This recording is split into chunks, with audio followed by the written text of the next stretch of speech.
Hey, I'm Sven Masterson, one of the co-founders and mentors in the Mentoring Men community, and I show men how to transform stuck, painful, broken, and dying relationships into deeply connected, thriving, passionate, and intimate marriages. And in this video, I want to talk to the person who is in the process of getting divorced and is really struggling to navigate how to relate to their departing spouse, the spouse who has asked for a divorce. Now, this may be relevant to some women in the world, but primarily I'm addressing a man whose wife has asked him for a divorce. Now, in that is the assumption that this man is still relating to his wife in some way. And I'm speaking primarily in this video to a man whose wife is still at home or perhaps separated, and he's really struggling to figure out how to kind of manage the day-to-day interactions. Now, one of the challenges when a woman asks a man for a divorce and that man doesn't want it is he can have a little bit of a famished or like starved or thirsty kind of disposition about him. And so as soon as she reaches out, as soon as he has an opportunity to in any way connect, he goes for it. He sees it as good news. Oh, good, she sent me a text about the dog, where the dog leash is. Oh, good, she wants to come over and get something. And this guy is just living in this perpetual state of limbo and waiting and hand-wringing, hoping that his wife will come back to him. And because he lives in this needy energy, when she reaches out, really for anything, such a man is generally obliging. He does everything he can to show to her, to prove to her, he is just a nice guy. He's worth keeping. He's worth having around. And let me tell you, when guys act like this, they inevitably get very upset in the long run when their wife continues to stay separated or distant or goes ahead and finalizes that divorce. So what's going on here? How should you be? What is the way to be as a man that is calm and confident and strong and, more importantly, effective in learning how to relate to the woman in your life in a way that is going to help her and you reach the best possible destination? Now, I should note, I'm talking to men who generally hope to or wish to reconcile with such a woman. It's a man who believes, hey, there's still a possibility to make this work. And I'm also talking to men who hopefully have a mature understanding of their need to change and how they must grow in the world. Okay, so such a man, what does he need to do? How should he be? Well, the first thing I want you to get you to think about doing is I want you to picture your life as though it is a castle inside of a kingdom. And while you think about this life, this castle and kingdom, it's important that you understand, first of all, what kind of life has been going on inside of your castle. Has it been something that is inspiring? Has it been connecting? Has it been flourishing? Is it a nice castle to live in? Do you provide warmth? Do you provide understanding? Are you building a life and a castle that is comfortable? And please don't mistake what I'm talking about to be finances, because a lot of men believe that just because they put a certain amount of money in the bank and food on the table, that's all that's required. And you know what? You'd have to do that anyway, whether you're single or married. And so that's not as impressive to women as men think. I'm talking instead about the quality and the vibrancy and the vigor of the kind of life you're creating for yourself. What is life like in the castle? Now, if all of the life in the castle is pinned on the queen, and when the queen leaves the castle, life in the castle stops, you've gone wrong. You're off track. And that's precisely oftentimes why a queen wants to leave the castle in the first place, because she's utterly and entirely responsible for the well-being of the entire kingdom. And this is not a role that most women want to find themselves in, because that means the man who should be living as a king is instead living as a squire, perhaps even a feudal slave on the land, who is just living a very passive, a very unproductive, and very unhappy life. And so the very first thing you must do when you're such a man and your queen has left, she has said, I don't want to live in this castle anymore. I want out of this kingdom, is you must start to repair the castle. That castle, brother, is you. You must learn to reorient life in the castle. You have to be building a great life for yourself that you enjoy, so that the life in the castle puts a smile on your face, whether there's a queen in it or not. You see, most men in this situation, they stopped that a long time ago. They just got busy being husbands and fathers. Most of the guys I talk to in this boat are committed men. They haven't cheated. They haven't hit their wife. They haven't had terrible vice for the most part. They're just men that kind of just got off track. And life became more about, putting food on the table and men who buy into the lie of happy wife, happy life. And they stop living a life worth living. And life just becomes Groundhog Day, becomes an endless monotonous routine of being an Uber driver and a security guard and a cash machine. And, that's no way to live. And so the very first thing is to restore the light and the life in the kingdom. Now, a lot of men at this point will go out and kind of do this in a shallow way. They'll go to the gym. They'll get some hobbies. They'll go hang out with friends at the pub. Those things are great. And they do go a distance in repairing what's going on in a man. But I would suggest that you have to understand, first of all, what made the lights dim in that castle to begin with. What is it that made the vigor and the fullness inside of your castle dissipate? What it ended up doing it is that we slowly give the power and our agency and our kingship away as men. We start to trade it in hopes of being appreciated, valued, respected, validated, affirmed, and ultimately, brother, to feel loved. And so we slowly erode our own kingdom through this formation of dependency that's really based on our longly held insecurity that develops in childhood and that we haven't resolved by the time we're sometimes very deep into marriage. And so the process of repairing your castle begins first by understanding where are you in emotional pain and addressing those deeply. In our work in mentoring men, we find those can always all be kind of distilled down into some fundamentals. That a man feels shame, fear, anxiety, and insecurity. Now, I won't get into why those are or what to do about them in this video, but just to say that at Mentoring Men, we're experts in helping men navigate that space, repair those places, and restore them. And when a man feels that restoration of himself, he feels like he has a clear mind, an open heart, and he enjoys his own life again. He walks out the door with that feeling of refreshment and zest, with a spring in his step. He's excited to get up in the morning. When you're living like that, you are starting to repair your castle. Now, the next thing is to get clear about what is your kingdom. So we've talked about the castle, the inside, the center. That's yourself, your relationship with yourself. The next thing is, what is your relationship with others?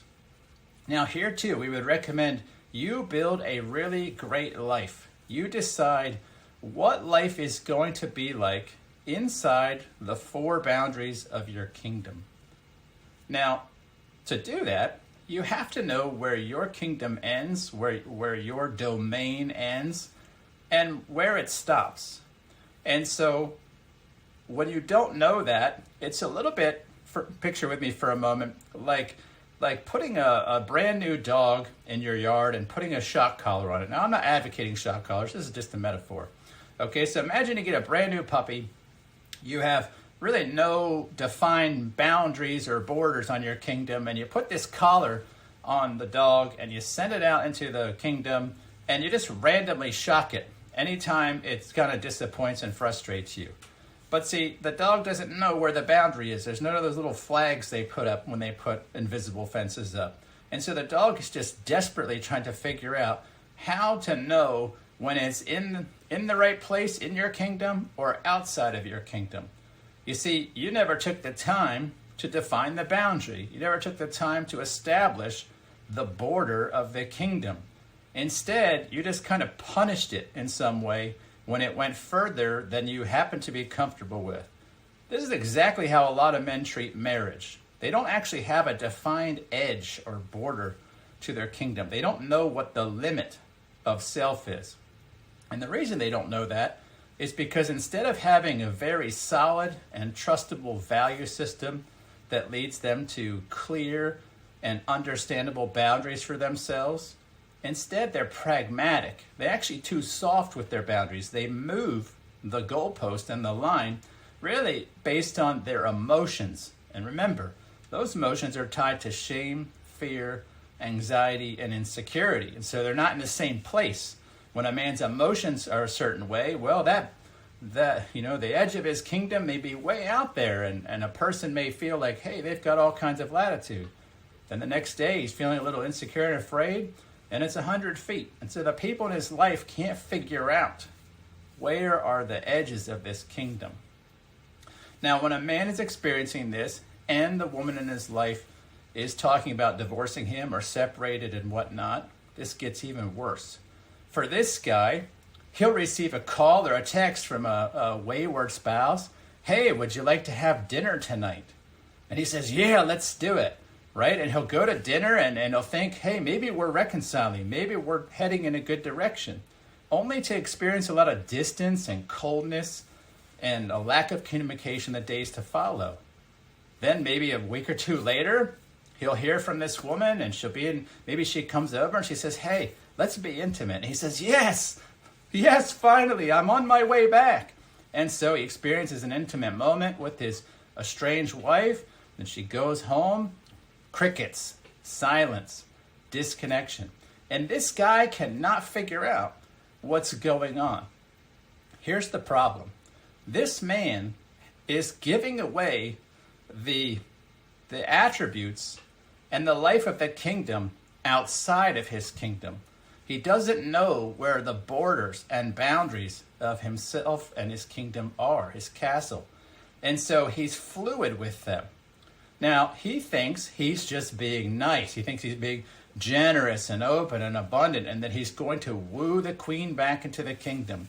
He won't, because he's actually lacking clarity. He's lacking consistency. He's lacking integrity.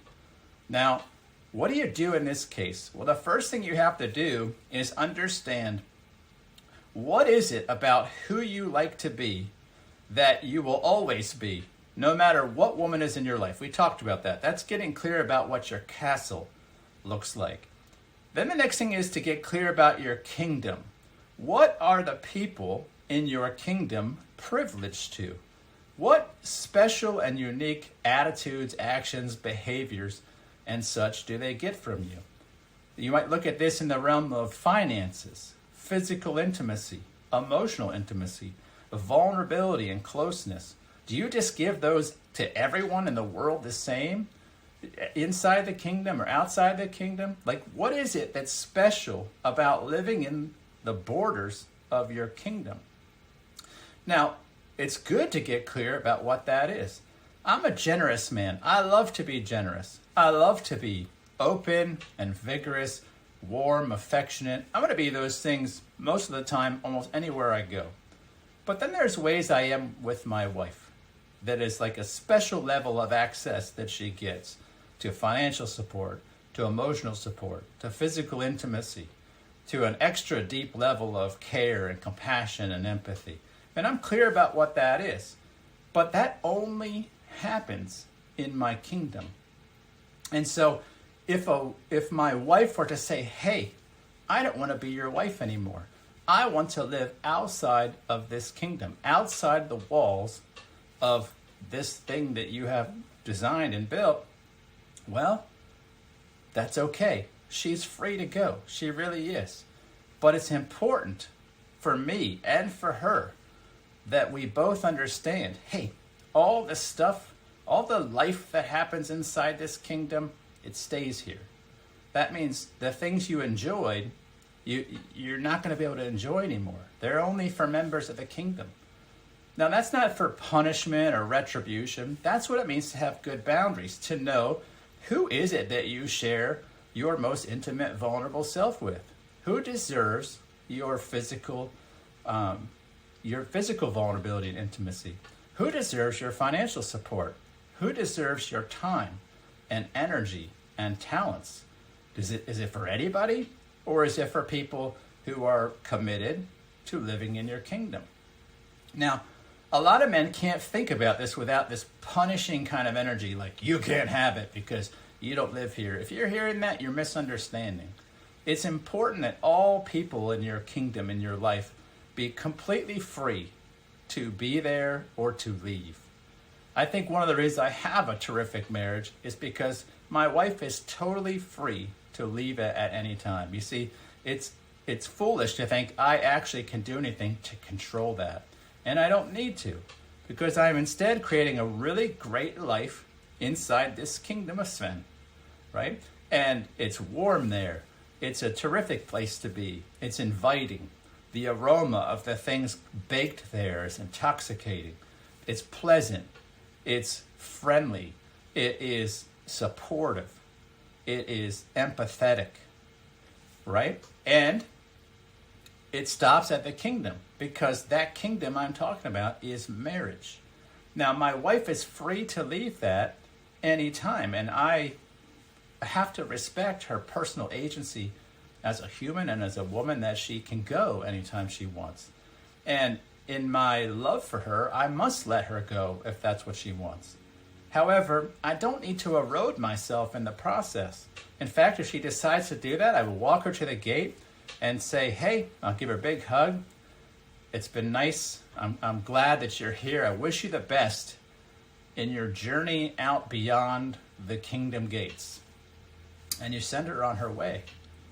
But to let her just kind of come and go in the relationship, and just kind of pick and choose, and to see me as an option, or the kingdom as just an option, for me, for my kingdom, that's not cool. I'm not okay with that. And so I don't have the kind of kingdom walls that you might consider, some people might call this an open relationship. I don't think that really is. I don't have the kind of kingdom where it's an a la carte menu that you can say, yeah, I want all these good things. I want the support. I want the vulnerability. But, I don't want to be a spouse. I don't want to be committed to that. I just want to be a person that can come and take resources and leave. Now, my wife would never do that, because she's a very virtuous woman. But, a woman who is thinking about or pursuing divorce oftentimes is deciding she wants to leave the kingdom, but she kind of keeps coming back to the kingdom for resupply, for support, for encouragement.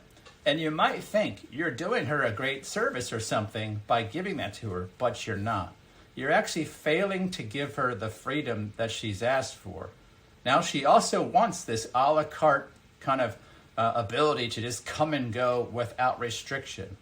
But that would be to have no borders to your kingdom. And when men do this, it does not actually hasten the reconciliation of a relationship. It hastens and furthers the demise. Because the only way to do that is to generally do it by undermining and disregarding yourself. To see yourself, your kingdom, and your life as so cheap that you'll give it away, even to somebody who's not committed to it.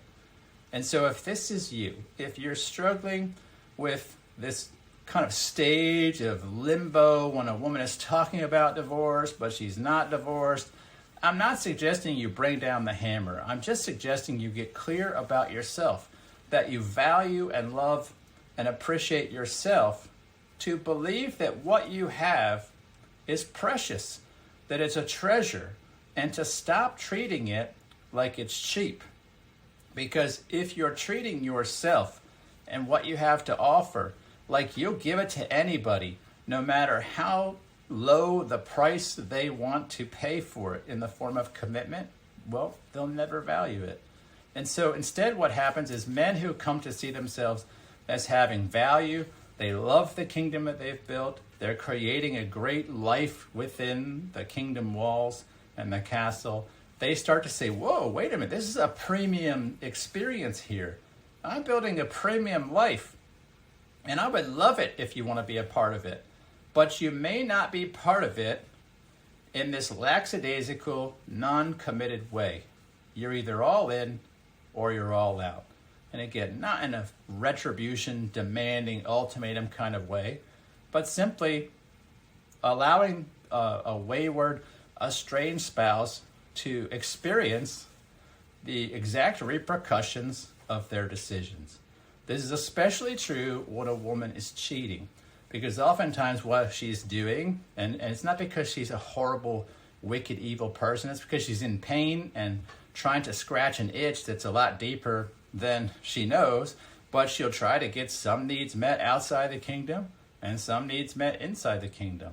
And so as long as she can come and go and dabble and take a little bit from here and take a little bit from there, that's exactly what she'll do. And again, it's not because she's a horrible person. It's because all of us in our brains are kind of wired to take the path of least resistance. And we'll do that until the level of pain in doing so exceeds the benefit of doing so.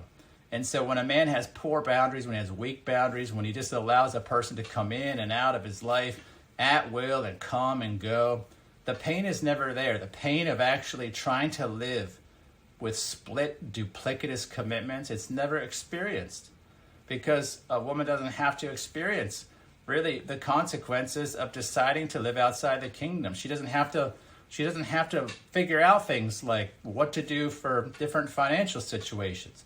She doesn't have to figure out how to change the oil in her car. I'm not trying to be stereotypical. I'm saying the things that men reach out to me. Hey, my wife wanted the oil change, or she wanted this. She needed the toilet wax ring change. She needed help putting a cabinet together. If you just keep giving the husbandly support to a woman who has said she doesn't want you to be her husband, you're violating yourself, and you're going to stay in limbo, and you're going to be frustrated by that. And I know it's painful to actually establish boundaries. It's painful for you because you have to figure out why they're so sloppy to begin with. You have to address that. And it's painful for the person who's not accustomed to them, because they're used to just kind of walking in and out of the kingdom without boundaries. It's kind of like if you kind of just built new walls in your home where there were no walls, then in the middle of the night you're walking around and bam, it's violent. You ran into a border, a boundary, a wall that was never there, and it takes some time to get used to, but it's absolutely necessary. Now, this video is intended to get you thinking about this. This could actually be some very complicated, emotionally taxing, and confusing terrain to navigate. But the Mentoring Men community, we help men all over the world navigate all kinds of relationship struggles, many of which are going through a separation, a possible divorce, emotional and physical affairs. And we're very accustomed to helping men through this exact scenario. We help men to get very clear about what those boundaries look like. We help men build an extravagant, vigorous, and full life in the castle, and to figure out how to do this complicated dance, or what can feel complicated dance, with an estranged wife. If you'd like to know more, if you'd like to have a conversation with myself or one of the other mentors in the Mentoring Men community and figure out your situation, we would love to do that with you, and you can begin that process quite easily by just setting up a free session. If you look down below in the description, you should see a link to set up a call with me. All you have to do is click that, follow the form, fill out all this stuff, and before long, we'll be on a Zoom call talking about your castle and your kingdom. The process is easy. There's no pressure. There's no sales pitch. Just brother to brother talking about kingdoms. And with that, I'll ask you this. If you got something out of this video, if you enjoyed something, if you got an insight of some kind, I would love it if you would click the like button. If you would subscribe and ring the bell and all that stuff, that just helps us to get more helpful advice and insights in front of other men and women experiencing the same thing. If you're unclear about something, I would ask you just leave a comment, ask a question, We do our best as a community to respond and to interact with questions in our channels, and we would love to answer yours. Lastly, if there's something you'd like to see us address in a video, I'd ask that you let us know also in a comment or email me at sven@mentoring.men. And with that, I'll wish you a good night. Take care.